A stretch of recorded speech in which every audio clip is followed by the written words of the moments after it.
সালমান ফারসি রাদিয়াল্লাহু আনহু ডাক দেখে, সাহাবীরা আমাদের কথাই বেলাল আযান দিবে না, তোমরা যাও দেখো হাসান আর হুসাইন দুইজন ঘরের মধ্যে আছেন।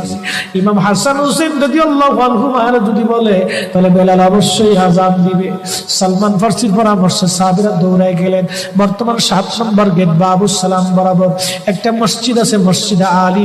এটাই ছিল হযরত ফাতেমা রাদিয়াল্লাহু আনহার বাড়ি। এই বাড়িতে দৌড়ে যাওয়ার পরে ইমাম হাসান হুসাইন রাদিয়াল্লাহু আনহুমা দুইজনকে নিয়ে আসা হলো। দুইজনকে নিয়ে আসার পরে হযরত ইমাম হাসানকে দেখতে আমার নবীর মতো দেখা যাইতো, চেহারাটা রাসূল করিমের চেহারার মতো ছিল।